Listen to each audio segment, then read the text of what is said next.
السلام علیکم، کیسے ہیں آپ؟ ٹھیک ہیں، خیریت سے ہیں؟ نئے ویلاگ کے ساتھ آپ کی خدمت میں حاضر ہیں۔ آج کے ویلاگ میں بات کریں گے عمران خان کے جو وکیل ہیں انتظار حسین پنجھوتا صاحب، ان کی جس کرب میں اور جس تکلیف دہ پروسیس کے بعد رہائی ہوئی ہے، اور ان کی ریکوری کا جو پروسیس ہے جو سب کے سامنے آیا، وہ بڑا پینفل ہے، اس کے متعلق بات کریں گے۔ اور اس کے بعد آپ کو جناب بتائیں گے کہ کیا عمران خان کی رہائی کا وقت بھی آن پہنچا ہے۔ اس حوالے سے بھی آپ کو اسی ویلاگ میں اپڈیٹ کریں گے۔ تو شروع کرتے ہیں عمران خان صاحب کے وکیل جو ہیں انتظار حسین پنجھوتا صاحب۔ انتظار حسین پنجھوتا صاحب عمران خان کو بہت سے اہم مقدمات میں ان کی پیروی کر رہے تھے، خان صاحب کی، اور بڑی کامیابی سے ان کے کیسوں کی پیروی کر رہے تھے اور ریلیف جو ہے وہ لے کے دے رہے تھے عمران خان کو بہت سے کیسز میں۔ تو تقریباً 4 ہفتے قبل، یعنی تقریباً 1 مہینہ پہلے، انتظار حسین پنجھوتا صاحب اچانک غائب ہو گئے، کسی سے رابطہ ان کا نہیں ہو رہا تھا، اور اسلام آباد سے یہ غائب ہوئے، یعنی ان کو اغوا کیا گیا۔ اور ابھی مہینے بعد جا کے اٹک کے کہیں آس پاس ان کی بازیابی جو ہے وہ ڈرامائی انداز سے وہ ظاہر کی گئی ہے۔ ابھی 1 دن پہلے ہی جو اٹارنی جنرل ہیں پاکستان کے منصور اوان صاحب، وہ کیا بتا رہے تھے اسلام آباد ہائی کورٹ میں جو چیف جسٹس اسلام آباد ہائی کورٹ کے عامر فاروق صاحب کو، کہ جناب یہ 24 گھنٹے دے دیں، یہ ہم بازیاب کروا لیں گے، ہمیں پوری امید ہے، ہم قریب پہنچ چکے ہیں۔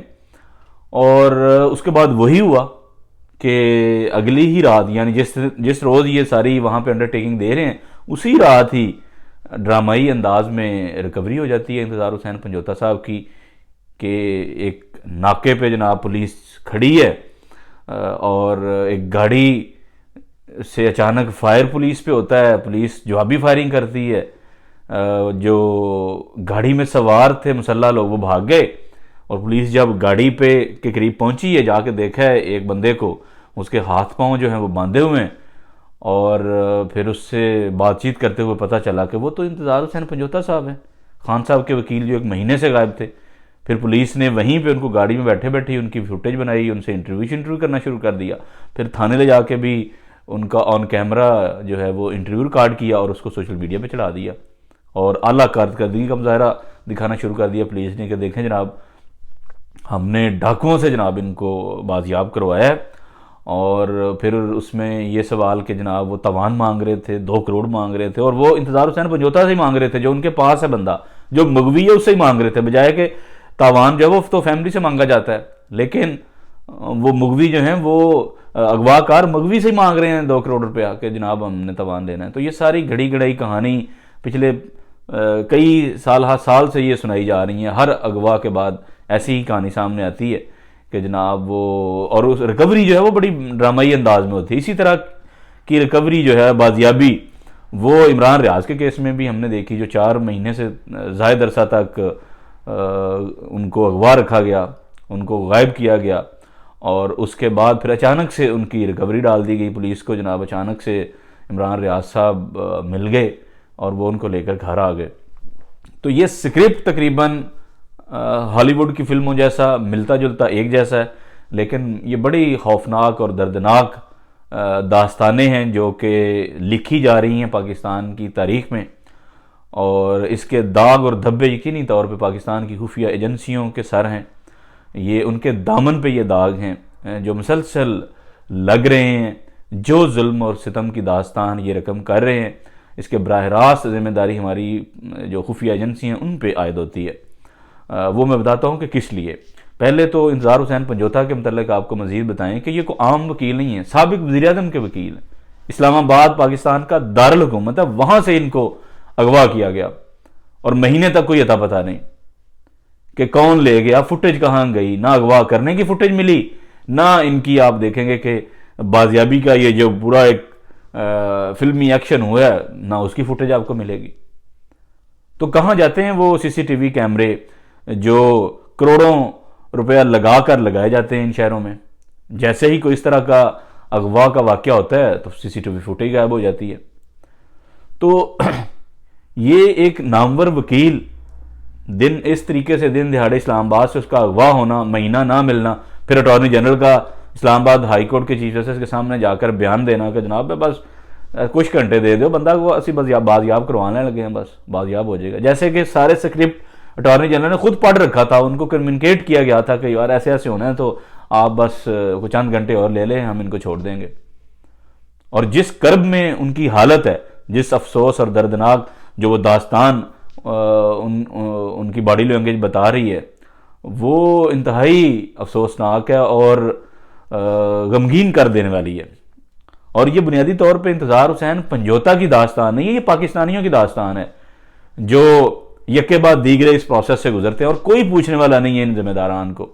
چاہے وہ حامد میر صاحب پہ کراچی میں حملہ کرنے والے ہوں, ان پہ گولیاں ان کو مارنے والے ہوں, ان کا آج تک پتہ چلا. صحافی سلیم شہزاد, ان کو قتل کر کے ان کی لاش ایک نہر سے ملی, آج تک پتہ چلا کس نے ان کو تشدد کر کے مارا. عمر چیمہ کو اغوا کر کے لے گئے, آج تک کمیشن کی فائنڈنگ سامنے نہیں آ سکی. ابصار عالم کو اسلام آباد میں دن دہاڑے واک کرتے ہوئے گولیاں ماری گئی, آج تک پتہ چلا کون گولیاں مار گیا ان کو. اسی طرح عمران ریاض 4 مہینے سے زیادہ ان کو اغوا رکھا گیا, ان پہ طرح طرح کا تشدد کیا گیا, آج تک پتہ چلا کہ ان کو کس نے اغوا کیا تھا, کون ان کے ساتھ یہ ظلم جو ہے وہ روا رکھے ہوئے تھا, کوئی پتہ نہیں چلا. تو یہ کوئی ایک کہانی نہیں ہے, یہ تو چلے صحافی ہیں, مظلوم طبقہ ہے نا, اور پاکستان جیسے معاشروں میں مظلوم ترین طبقہ جو ہے وہ صحافی ہیں کہ جن کے ساتھ جو مرضی آپ ظلم کر لیں کوئی پوچھنے والا نہیں ہے. عرشہ شریف شہید کو یہاں سے بھاگنے پہ مجبور کیا, اس ملک کو چھوڑنے پہ مجبور کیا, جب وہ وطن چھوڑ کے چلے گئے تو ان کو چیز کر کے ہائیڈ اسیسن کے ذریعے وہاں قتل کروا دیا کینیا میں. تو کون ان کے ذمہ دار ہیں, کو آج تک پتہ چلا ہمیں, کبھی پتہ شاید چلے گا بھی نہیں. لیکن ہم سب جانتے بھی ہیں اس کے باوجود, بے شک ریکارڈ پہ ہمیں کچھ نہ پتہ چلے کہ کون ذمہ داران ہے, کبھی بھی فیکٹ فائنڈنگ بھی سامنے نہ آئے, کبھی ان کو سزا بھی نہ ملے. لیکن میں آپ سب جانتے ہیں کہ ان صحافیوں پہ ظلم کی داستانیں رقم کرنے والے لوگ کون ہیں. انتظار حسین پنجوتا کی یہ حالت بنانے والے کون ہیں. شہباز گل کو حراست میں رکھ کے جو ظلم کی داستان رقم کی گئی, اس کے ذمہ داران کون ہیں, یہ سب جانتے ہیں, آپ میں ہم سب جانتے ہیں. لیکن ہم یہ بھی جانتے ہیں کہ ان کو کوئی سزا نہیں ہوگی, ان کی کوئی اکاؤنٹیبلٹی نہیں ہوگی, ان کو کال کوٹڑی میں کوئی بند نہیں کرے گا, ان کو کوئی الٹا نہیں لٹکائے گا, ان سے کوئی حساب نہیں لے گا, یہ بھی ہم سب جانتے ہیں. اور اب تو انتظار حسین پنجوتا تو ایک وکیل ہے, اب تو یہ بہت بڑی ذمہ داری عدلیہ پہ اور وکیلوں پہ بھی ہے. ہم تو چلیں صحافی ہیں, مظلوم طبقہ ہے, ہماری تو شاید اس طرح سے ظاہر ہے کوئی سے نہیں ہے, مطلب کہ آپ پوری کمیونٹی پوری کی پوری جناب جو ریاست کے مختلف سٹرکچر ہیں وہ سپورٹ کرنا شروع کر دیں ایک کاز کے لیے, یا ہمارے ساتھ جناب سول سوسائٹی اس طرح سے کھڑی ہو جائے, حکومتیں, اپوزیشن, مختلف جماعتیں کھڑی ہو جائیں کہ جناب ہم آپ کو انصاف دلاتے ہیں. ہمارا تو چلے حساب اور ہے. یہ اب وکیل صاحب ہیں اور پاکستان کے نامور وکیل ہیں, اور ان کے ساتھ اگر یہ ظلم رکھا گیا ہے اور اگر پھر بھی پاکستان کی عدلیہ اور وکلاء برادری خاموش رہتی ہے تو پھر انا للہ و انا الیہ راجعون پورے اس ریاستی نظام پہ. کیوں کہ اگر اب عدلیہ, کیونکہ یہ ججز ہی کہتے ہیں نا کہ عدلیہ اور یہ جو وکیل ہیں یہ ایک ہی اپنا گاڑی کے 2 پہیے ہیں. تو اب دیکھتے ہیں نا کہ ایک پہیے کے ساتھ اگر انہوں نے یہ کیا ہے تو اس پہ عدلیہ کیا ایکشن لیتی ہے. ابھی تک تو چیف جسٹس بننے کے بعد یحییٰ آفریدی صاحب نے بڑے پازیٹیو سٹیپ لیے ہیں اور بڑے تگڑے سٹیپ لیے ہیں جو کہ حکومت اور اسٹیبلشمنٹ کے لیے کوئی اچھے نہیں ان کے لیے رہے. حالیہ 8-10 دن جب سے یہ چیف جسٹس بنے ہیں, چاہے وہ ختیجہ شاہ کو جیل ریفارم کمیٹی میں ڈالنا ہو جو کہ 9 مئی کے ملزمان میں شامل تھیں اور ان کو گرفتار رکھا گیا, مختلف شہروں میں ان کو گھمایا پھرایا گیا, اگر جیل ریفارم میں ان کو شامل کیا گیا اس میٹنگ میں بھی تو یہ بہت بڑا میسیج تھا. پھر یحییٰ آفریدی صاحب نے جس طرح سے جسٹس منصور علی شاہ کے ساتھ کھڑے ہوئے, ان کو ججز کمیٹی میں بھی لائے, ان کو ان کے ریسرچر واپس کروائے, تو یہ سارے بڑے پازیٹیو سٹیپ سے اب دیکھنا ہوگا کہ انتظار حسین پنجوتا پہ عدلیہ کیا ایکشن لیتی ہے اور وکلاء کا اس پہ کیا رسپانس آتا ہے. جب تک ذمہ داران کو آپ کٹہرے میں نہیں لائیں گے، پاکستانیوں کا اغوا، ظلم اور بربریت کی یہ داستانیں اسی طریقے سے رقم ہوتی رہیں گی. اور آپ اندازہ کریں کہ ہم سب پاکستانی اپنا پیٹ کاٹ کے اپنے ٹیکس کے پیسوں سے ان خفیہ اداروں کو بھی پالتے ہیں، لیکن اس کے باوجود آپ حال دیکھ لیں کہ پاکستان کے اپنے ہی خفیہ ادارے کیا ظلم اور جبر کی داستانیں اپنے ہی پاکستانی شہریوں کے ساتھ روا رکھے ہوئے ہیں، اور کوئی ان کو پوچھنے والا نہیں ہے. ان کی کبھی اکاؤنٹیبلٹی نہیں ہوئی، نہ ہی شاید کبھی ہوگی. اسی طرح اب آپ کو دوسرے موضوع کے متعلق بتائیں کہ جو کہ کیا عمران خان صاحب کی رہائی قریب آ گئی ہے. اصل میں 4 نومبر کو کیس لگا ہوا ہے عمران خان صاحب کی ضمانت کا اسلام آباد ہائی کورٹ میں، اور یہ توشہ خانہ 2 کا غالباً کیس ہے، اور جسٹس میاں گل حسن اورنگزیب ان کی عدالت میں یہ کیس لگا ہوا ہے. اسی کیس میں غالباً بشرا بی بی صاحبہ کی ضمانت بھی ہو چکی ہے، اور یہ عین ممکن ہے کہ اس کیس میں ظاہر خان صاحب کی ضمانت بھی ہو جائے. لیکن کیا وہ 4 نومبر کو ہی ہو جائے گی، یہ کہنا قبل از وقت ہے، کیونکہ ہو سکتا ہے کہ عدالت یا تو اپنا پہلے ہی سماعت میں کو فیصلہ کر دے، یا وکیل بھی بعض کا ٹائم لیتے ہیں. تو اس کیس میں ضمانت بہرحال خان صاحب کی ہونی ہے، وہ چاہے پہلے ہی پیشی میں ہو جائے یا 1-2 تاریخیں اور پڑ جائیں، تو اس کے بعد ممکنہ طور پر عمران خان صاحب کی رہائی جو ہے وہ ممکن ہے. لیکن کیا ضمانت ملنے کے باوجود بھی ان کو رہا کر دیا جائے گا کہ نہیں، یہ ایک الگ ڈیبیٹ ہے یقینی طور پہ، کیونکہ جس طرح کے معاملات چل رہے ہیں، اور اس سے پہلے بھی بارہا دفعہ ضمانت کے باوجود بھی کسی اور کیس میں سزا یا گرفتاری ڈالی گئی، تو کیا اس کیس میں بھی ایسا ہی ہوگا کہ اگر ان کو ضمانت ملتی ہے تو 9 مئی کے کسی اور کیس میں پھر ان کی گرفتاری ڈال دی جائے؟ تو یہ بھی دیکھنا ہوگا. لیکن یہ بڑا سگنیفیکنٹ ہے، یہیں سے اس کیس میں اگر مزید گرفتاری نہیں ڈالی جائے گی، کیونکہ 190 ملین پاؤنڈ میں ابھی تک کوئی فیصلہ نہیں ہوا جزا سزا کا عدالت کی طرف سے، تو اس کے بعد اگر یہ اس کیس میں ضمانت ہو جاتی ہے تو یہ دیکھنے والا ہوگا کہ پھر اس پہ اسٹیبلشمنٹ یا حکومت اس پہ کیا اقدامات جو ہیں وہ کرتے ہیں. کیا وہ خان صاحب کو مزید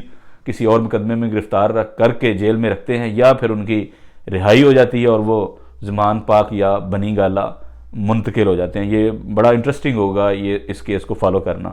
اس کے بعد آپ کو بتائیں کہ جناب سموک کی صورتحال بہت خطرناک حد تک بگڑ چکی ہے.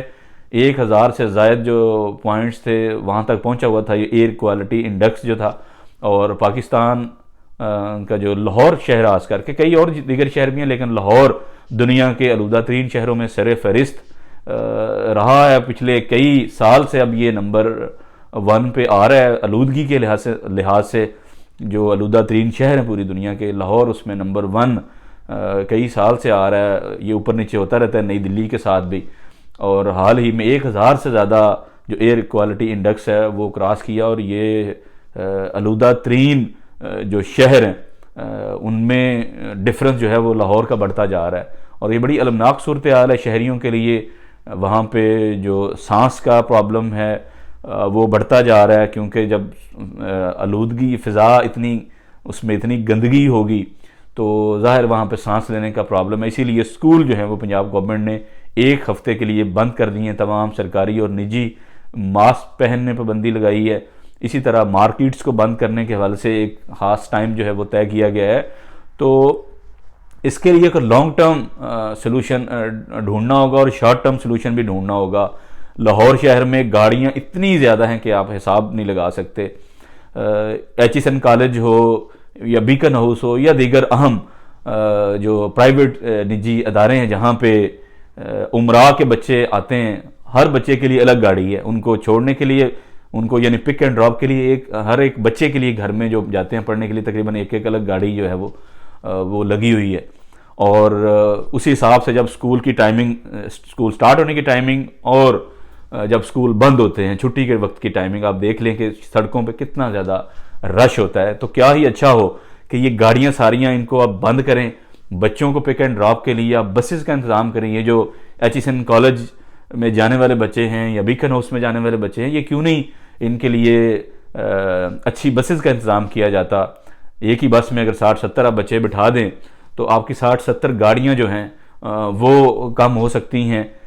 اسی طرح اگر ہزاروں کی تعداد میں گاڑیاں آتی ہیں پک اینڈ ڈراپ کے لیے لاہور شہر میں بچوں کے لیے، تو وہاں پہ اگر بسیں آ جائیں تو وہ تعداد جو ہے وہ کتنی کم ہو جائے گی، اور آلودگی کم کرنے میں کتنا اس میں جو ہے وہ فائدہ مل سکتا ہے.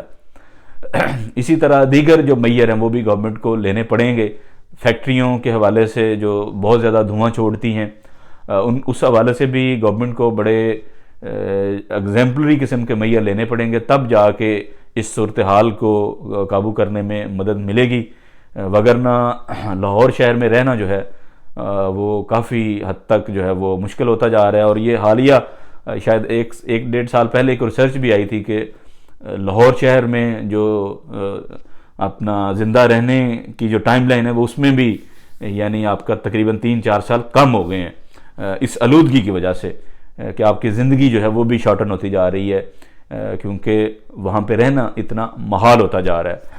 تو اس حوالے سے بھی شہریوں کی بھی ذمہ داری ہے، گورنمنٹ کی بھی ذمہ داری ہے کہ اس حوالے سے سخت سے سخت اقدامات لیں، شارٹ ٹرم پلان بھی کریں، لانگ ٹرم پلان بھی کریں، تاکہ رہنے کا ماحول جو ہے وہ بہتر ہو.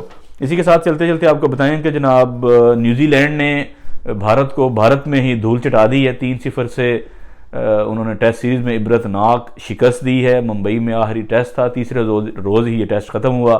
147 رنز کا ٹارگٹ تھا، وہ بھی بھارت جو ہے وہ اچیو نہیں کر سکا. اور یہ گزشتہ 1 دہائی سے زائد عرصے بعد جا کے بھارت کو اس قسم کی عبرتناک شکست ان کے ہوم گراؤنڈ پہ ہوئی ہے. اور نیوزی لینڈ کے لیے جناب شاباش کے کیا زبردست انہوں نے ظاہر کام کیا ہے. اور اس کے بعد آپ کو بتائیں کہ پی آئی اے کے حوالے سے بھی ایک خبر چلتے چلتے آپ سے شیئر کریں کہ علیم خان جو کہ نجکاری کے وفاقی وزیر ہیں، انہوں نے آج پریس کانفرنس کی. انہوں نے کہا کہ پی اے کو بہتر کرنا میری ذمہ داری نہیں تھی، سارے اب مجھ پہ انگلیاں اٹھا رہے ہیں، مجھ کو کرٹیسائز کر رہے ہیں کہ جناب ہم پی آئی اے بہتر نہیں کر سکتے. انہوں نے کہا بہتر کرنے کی ذمہ داری میری نہیں تھی، میری ذمہ داری بطور نجکاری کے وفاقی وزیر کے مجھے تو یہ کہا گیا تھا کہ یہ ادارے ہیں، یہ آپ نے بیچنے ہیں، یہ لاس میں چل رہے ہیں، پبلک کا نقصان ہو رہا ہے، آپ نے ان کو بیچنا ہے. ان میں پی آئی اے بھی شامل تھا. میں تو اس کو بیچنے کی کاوشوں میں مصروف ہوں، اس کو بہتر کرنے یا چلانے کی کاوشیں میری ذمہ داری نہیں ہے. انہوں نے کہا کہ اس کی پی آئی اے کی تباہی میں کیا میرا کردار ہے؟ یہ جن کا کردار ہے وہ سب کے سامنے ہیں. مختلف گورنمنٹس مختلف سیاسی جماعتیں کی رہی ہیں اوور دی ایئرز، تو یہ ساروں نے کولیکٹیولی اس کا بیڑا غرق کیا، اس کو تباہ کیا پی آئی اے کو. یہ میرے ذمہ داری نہیں ہے کہ میں نے پی آئی اے کا یہ حشر کر دیا ہے. تو یہ کچھ معلومات تھی جو آپ سے شیئر کرنی تھی. اگلے ویلاگ تک اجازت دیں. اللہ حافظ.